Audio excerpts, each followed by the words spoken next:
उपासना है। आज मैं आपसे डिस्कस करने वाली हूँ कि प्रेगनेंसी के 9वें महीने में अपना ध्यान कैसे रखें।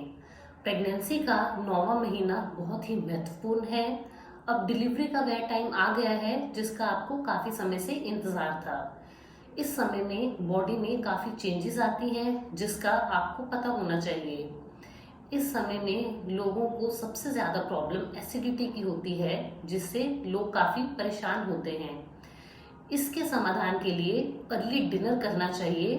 रात का खाना सोने से 2-2.5 घंटे पहले खा लें। सोने से पहले ठंडा दूध पी के सोएं।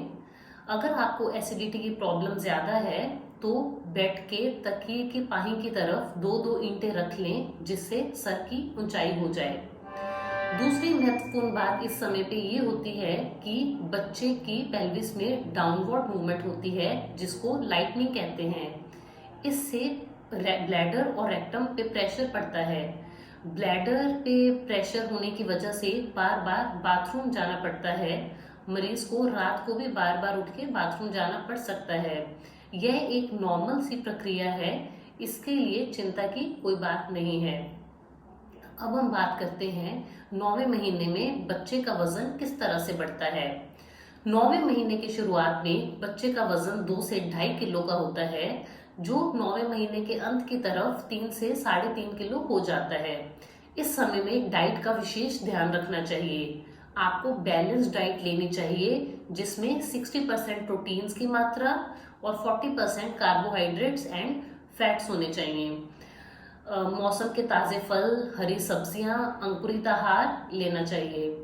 इस समय में डाइट में प्रोदा और ओमेगा 3 का भी कंटेंट होना चाहिए। इसके लिए आप प्रोटीन पाउडर 2-2 चम्मच दूध में डाल के सुबह शाम ले सकते हैं या फिर प्रोटीन पाउडर भी ले सकते हैं।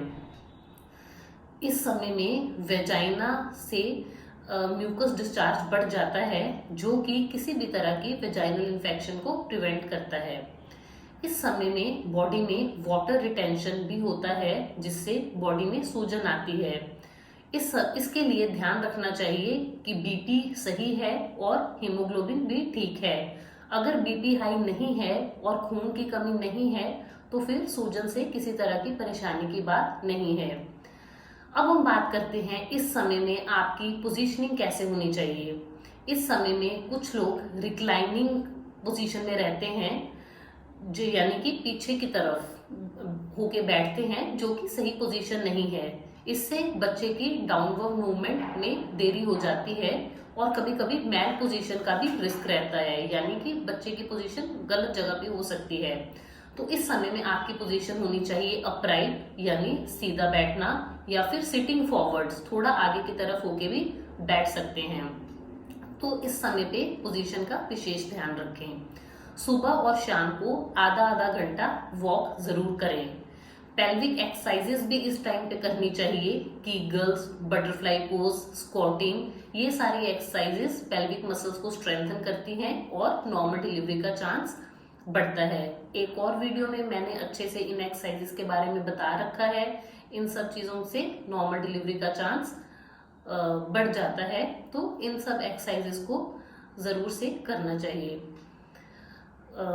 दूसरी महत्वपूर्ण बात यह है कि इस समय में आप बच्चे के घूमने का विशेष ध्यान रखें। अगर लगता है कि बच्चा कम घूम रहा है तो तुरंत ही डॉक्टरी सलाह लें। अब हम देखेंगे कि स्लीपिंग पोजीशन कैसी होनी चाहिए। सोने वक्त लेफ्ट साइड करवट लेके ही लेटें। सीधा पीठ के बल लेटना नहीं चाहिए।